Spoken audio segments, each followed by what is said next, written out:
Good evening and welcome to Third Man News. Wokeness is everywhere these days. I should probably be tired of talking about it, but here I am excited to tell you a story about M&Ms.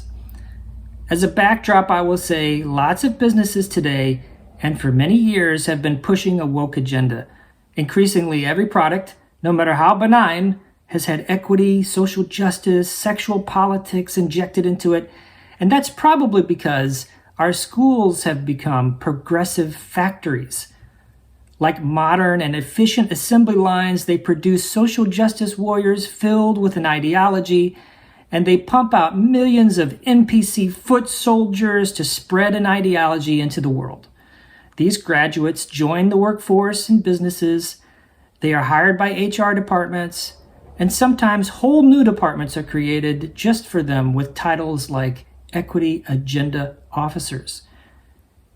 Even though there is a lot of social and business problems created by these indoctrination pipelines, and these positions have great influence on senior management, companies mostly know not to put these people in charge of decisions of profit.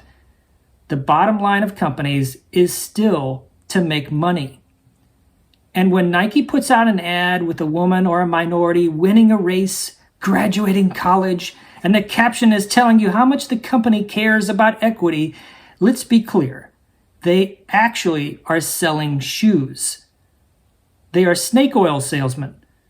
And while you are distracted by the shiny objects, they hide their factories of slave labor in China and to make sure they make big profits on shoes and cell phones. Do not believe them. It's a lie. So the blow up on social media, in my opinion, is that the general public is starting to reject this hypocrisy of woke capitalism and simply want companies to stop injecting politics into products and services and just give them a good product. Now that is quite a backdrop introduction, and it probably deserves a deeper dive into the seedy trappings of corporate lies and greed. But it does provide some context as to why M&M's woke marketing strategy has created an explosion of backlash on social media. The company, like every company, is likely infested with these warriors. They probably saw an opportunity to get some free media attention or to conform with the new social norms. And after all, it's worked in the past, so why wouldn't it work now? So what is woke capitalism? The basic idea is to align yourself with a social cause simply to get attention so people will buy your product. And it also creates a smokescreen to protect the company from scrutiny. So what did they do that was so bad? In this case, not much. The company uses their spokes candy characters in their commercials, and the company made some minor changes to the characters. Let's take a look at the changes, and we'll start with the sexy green M&M.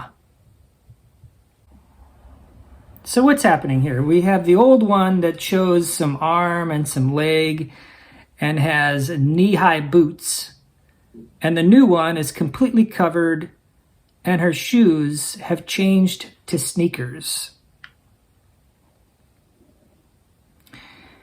Here's a picture of the entire group. And I also bring this picture up because it has the brown M&M in it. Because around the same time they changed the green M&M, they changed the brown M&M. And you can see that the brown M&M has heels in the old picture, and in the new picture she has pumps. Some say these changes were made to remove some of the sex appeal from the female characters. Very few people are going to argue this on its own is a big deal. But like I mentioned before, there's a growing rejection of woke politics, and the media and the public are noticing any small change to try to push back on woke capitalism. Not long before this, the company tweeted a Women in Business campaign, which also got a lot of attention. the M&M's packaging was changed to remove all the male characters, and a description said, "Support women," and "Flipping the status quo" was labeled on the package. Network shows like Tucker Carlson and Gutfeld had some fun poking at the new controversy.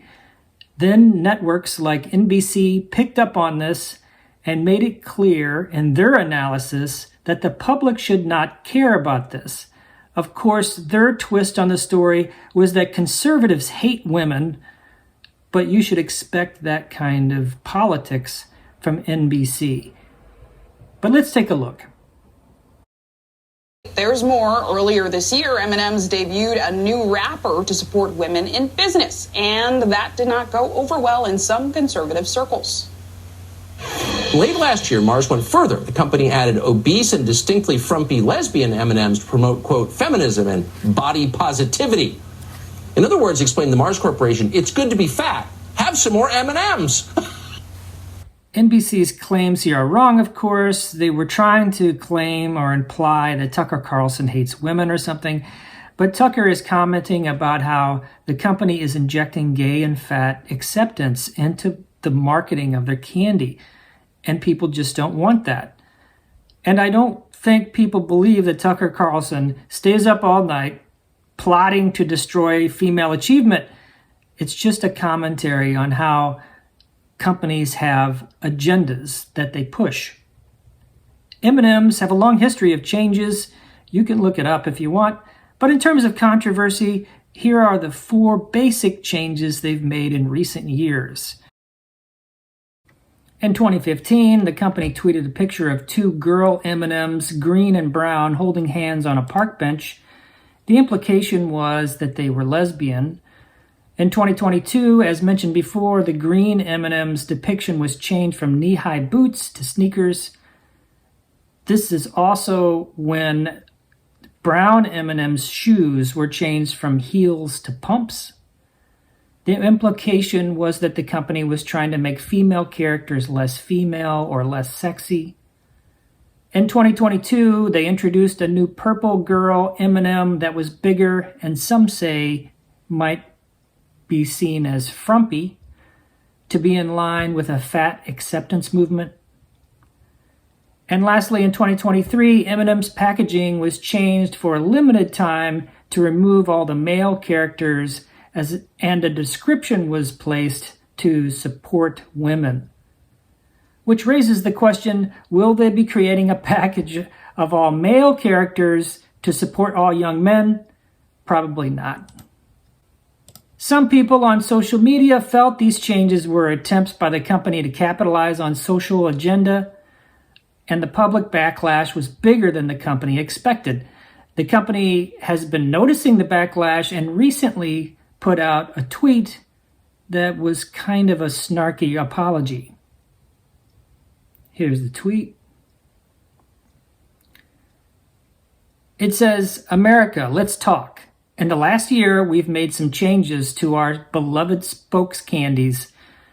We weren't sure if anyone would even notice, and we definitely did not think it would break the internet. But now we get it. Even a candy's shoes can be polarizing, which is the last thing M&M's wanted, since we're all about bringing people together. Therefore, we have decided to take an indefinite pause from the spokes candies. In their place, we are proud to introduce a spokesperson America can agree on, the beloved Maya Rudolph. We are confident Miss Rudolph will champion the power of fun to create a world where everyone feels they belong." Here's a picture of Maya Rudolph. She's the new spokesperson for M&M. I think most people just want these companies to stop forcing politics into our products and services and entertainment. And oh brother, is there way more to talk about in those areas. But let's save that for another day. For now, there's a growing population of the public that wants these companies to just please sell products and stop with the messaging. And if we look at this as a glass half full, in this case, the Mars company heard the backlash and they are changing for the consumer. Sure, they were a little snarky, but it's a step in the right direction to what people want rather than what companies want people to do. I wish the new spokesperson well, and they are going to need it because, and I hope you are listening, Mars Company, I haven't bought M&Ms in about 12 years. So, that's the story. Thanks for watching.